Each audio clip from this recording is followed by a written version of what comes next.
네, 생방송 심야 토론. 오늘은 패스트트랙 여파로 멈춰선 국회, 또 이 대치정국, 과연 돌파구는 없겠는지 함께 고민을 나눠보겠습니다.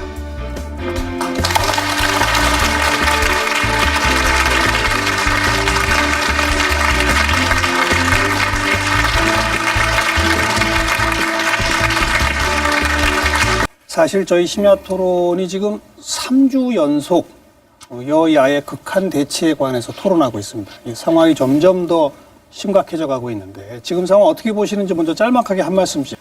네, 지금 우원식 의원님 말씀하신 그 추경이라든지 앞으로의 대체 방안에 대해서는 앞으로 논의가 있을 거라 제가 지금은 서두에 얘기하지 않겠습니다. 다만 지금 이런 극한의 대결의 모습을 보이는 것에 대해서 국회의원의 한 사람으로서 아주 참담함과 또 우리 국민 여러분께 정말 송구스럽다는 말씀을 먼저 드립니다. 다만 이것을 할 때 우리가 이 패스트트랙의 성격을 우리가 좀 규정을 해야 되겠다 이렇게 생각합니다. 저희 자유한국당으로서는 이번에 이 패스트트랙은 정말로 불법과 편법으로 법치주의와 의회 민주주의를 무너뜨린 저는 의회의 폭거다, 의회의 구태타다 이렇게 규정을 하겠습니다.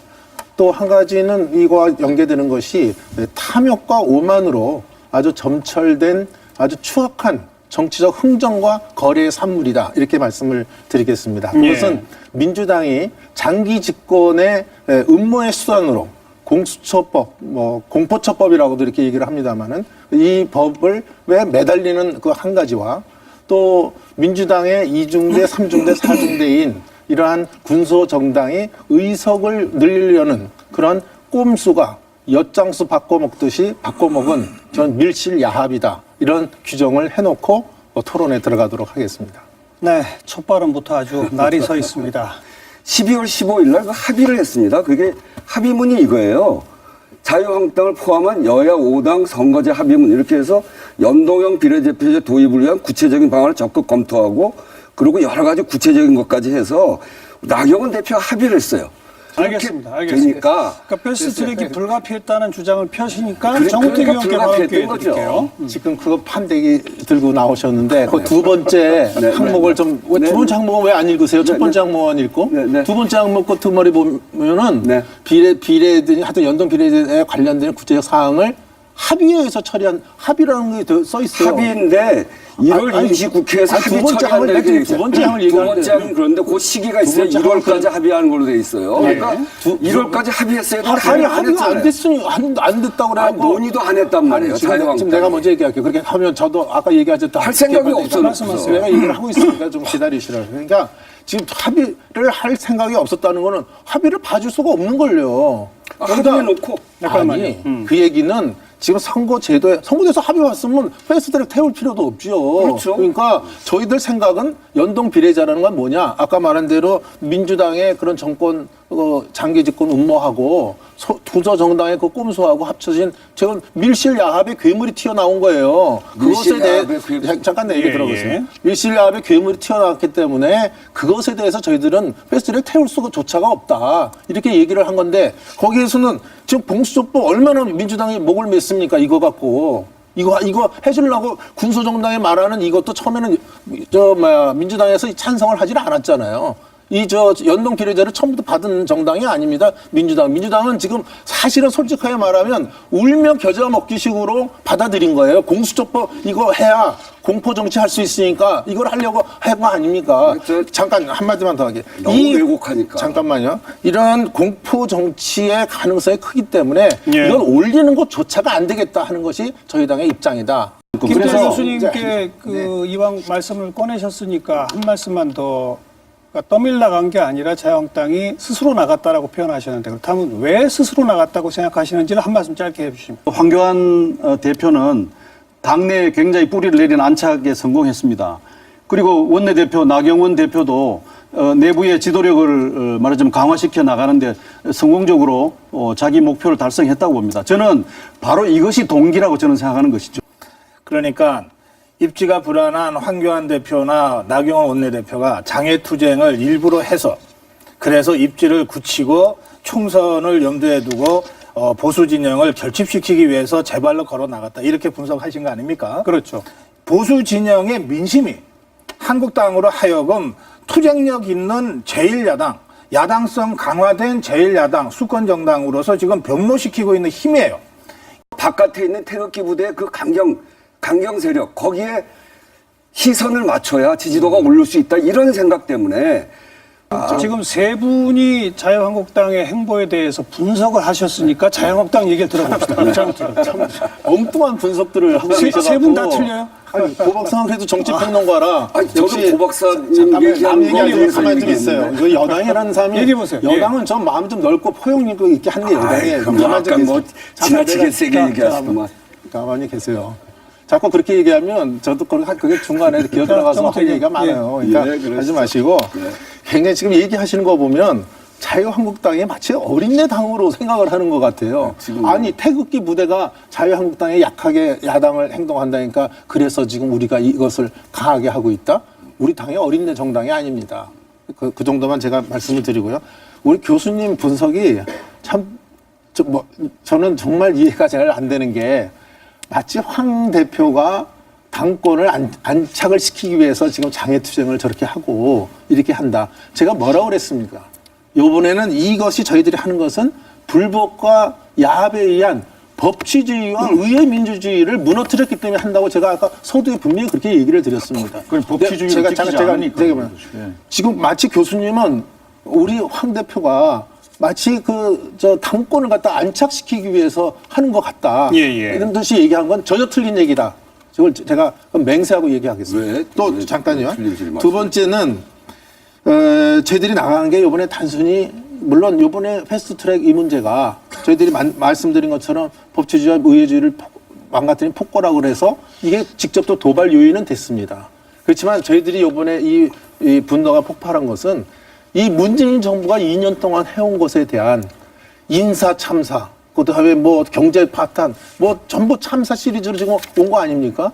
이것에 대한 또 그동안에 대통령이 취임할 때 여러 가지 언급을 주신 그런 것에 대한 거짓과 위선에 대한 이것이 모든 것이 폭발이 돼서 이번에 이렇게 해서는 안 되겠다. 우리가 전국의 국민들한테 정말 이 문재인 정부의 실상을 알려서 제대로 국민들이 이것을 이해를 하시게 하는 것이 좋겠다. 이래서 이것이 된 것이지 지금 말한 대로 황 대표와 당권 안정시키는 건 좋습니다. 제가 맹세를 하고 안 한다는 데까지 얘기를 했습니다.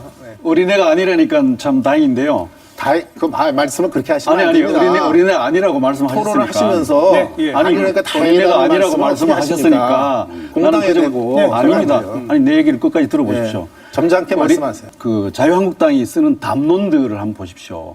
저는 애국심에서 나온 것이라고 볼 수 없다고 봅니다. 지금 무슨 뭐가 애국심에서 안 나온 겁니까? 아니 그 색깔론을 동원하거나 또 무슨 독재라는 얘기를 하거나 하는 것들은 근거도 없는 것일 뿐만 아니라 그런 식의 정의와 담론 구성이라고 하는 것은 우리 사회를 분열시키고 문제를 더 나쁘게 만들어가는 그런 과정이지 그것이 문제를 해결하려는 입장이 아니라는 점에서 저는 애국심이 아니라고 보는 것입니다. 자, 우리 지금 많은 분들이 느끼기에 지금 다들 못 살겠다고 지금 소상공인들 아우성입니다. 경제 파탄 났다고 합니다. 지금 오늘도 미사일 쐈어요. 지금 그동안 문재인 정부가 그동안 1년 반, 지금 2년 다 되도록 그동안 안보 해온 게 뭡니까? 북한에 퍼주겠다는 거 아닙니까? 국제공조는 북한에다 제재를 가하겠다는데 오직하면 북한으로부터 오지랖 넓은 중대자 얘기를 할 때는 아무 소리도 못하고 우리가 수석 대변인 노릇이나 하지 마시라고 그러면 왜 이렇게 발끈합니까? 또 대통령이 처음에 취임하실 때 일자리 상황판 만들어 놓은 거 지금 어디 가서 처박혀 있는지 저는 알 수가 없습니다.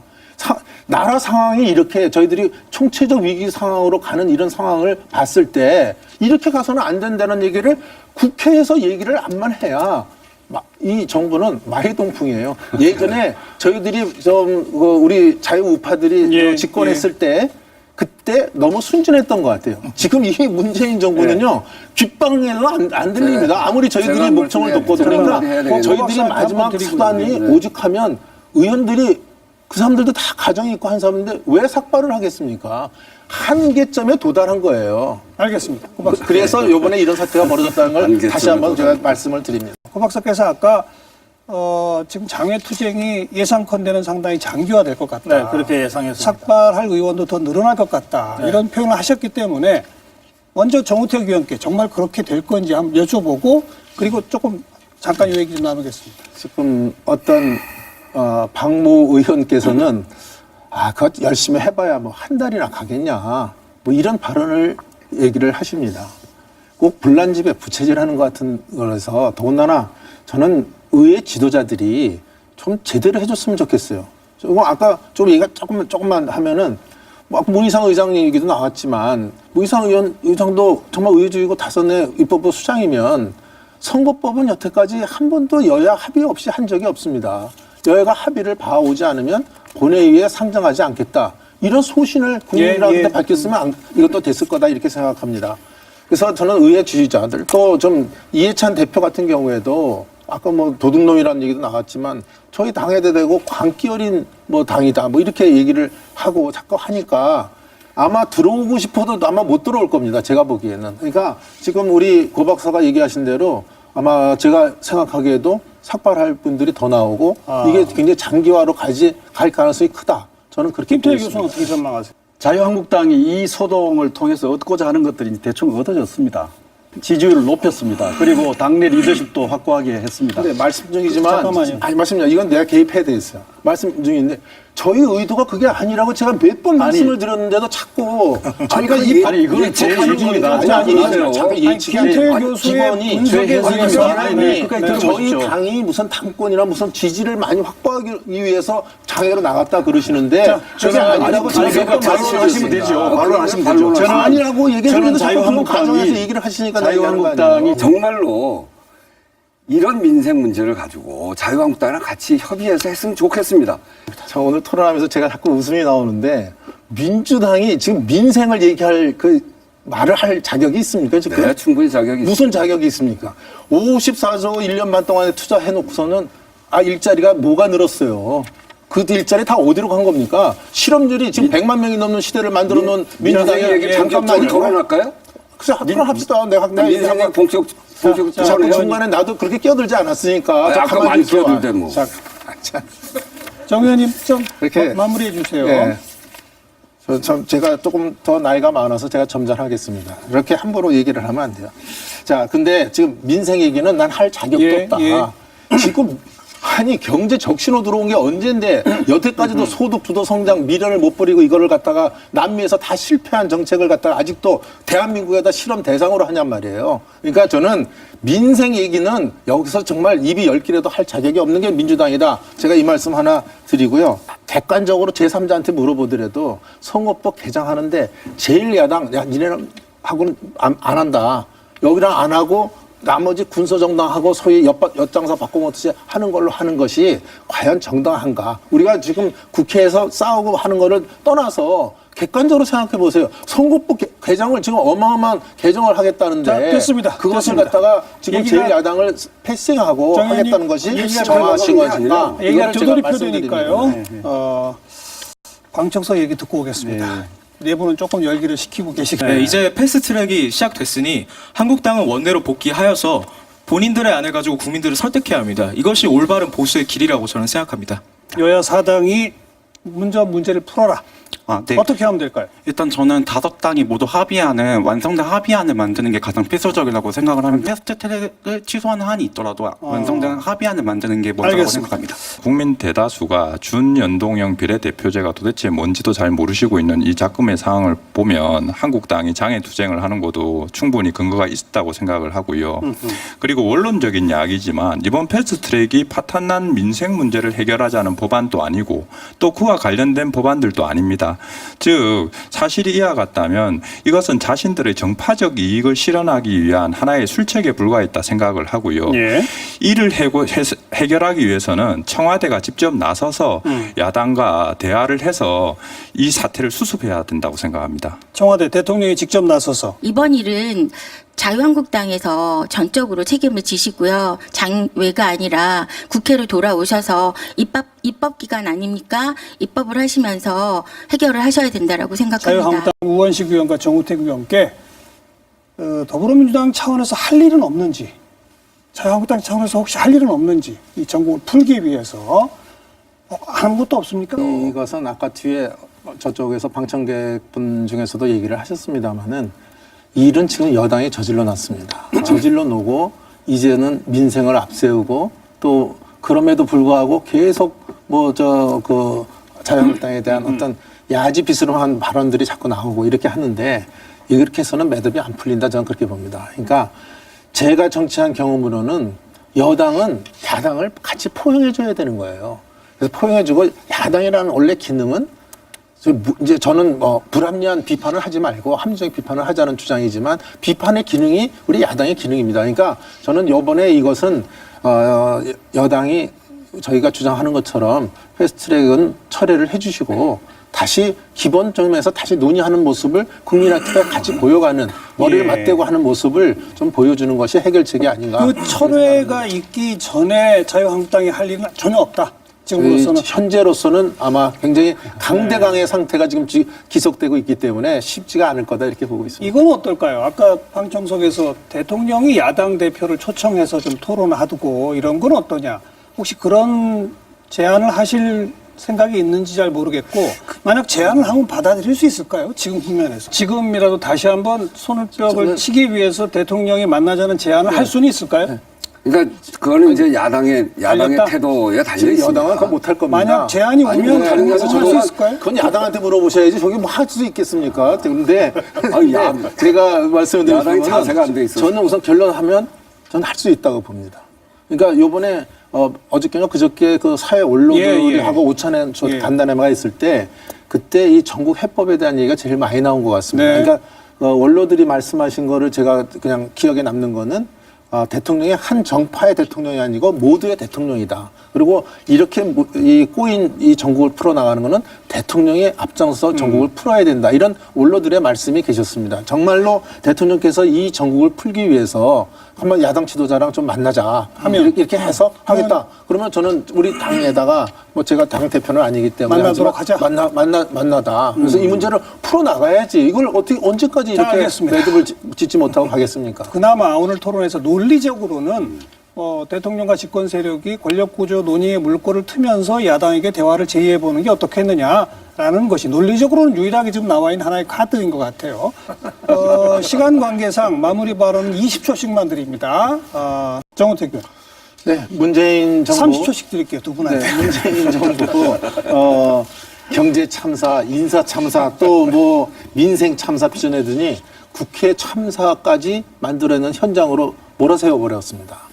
정말 이 문재인 정부가 지금 은밀하고 점진적이고 아주 전반적으로 이 대한민국을 좀 파탄내고 있다. 저는 그렇게 규정을 하고요. 이것에 대해서 자유한국당은 끝까지 이것이 올바로 갈 수 있도록 저희들은 항거를 할 수밖에 없는 것이다. 그것이 의회 내가 됐든 의회 밖에가 됐든 저희들은 그 문재인 정부에 대해서 올바로 갈 수 있도록 저희들은 끝까지 항거해 나가겠다. 이 말씀을 드리겠습니다. 우리 국민 여러분께서 많은 관심과 응원을 보내주실 것을 부탁을 드립니다. 이렇게 격한 대치 상황이 되면 토론의 분위기가 항상 서로 남 탓하는 분위기가 됩니다. 여기서는 뭐 공자님 말씀, 교과서에 나와 있는 얘기밖에 할 말이 없어요. 지는 게 이기는 거다. 이럴 때 내 탓을 먼저 하는 정당이 내년 총선에 한 표라도 더 얻을 거다. 이 말씀밖에 전 드릴 수가 없겠네요. 누가 더 먼저 내 탓 하시는지 한번 지켜보도록 하겠습니다. 네 분 수고 많으셨고요. 방청 여러분 고생하셨습니다. 늦게까지 시청해 주신 여러분 감사드리고요. 다음 시간 뵙겠습니다. 안녕히 계십시오.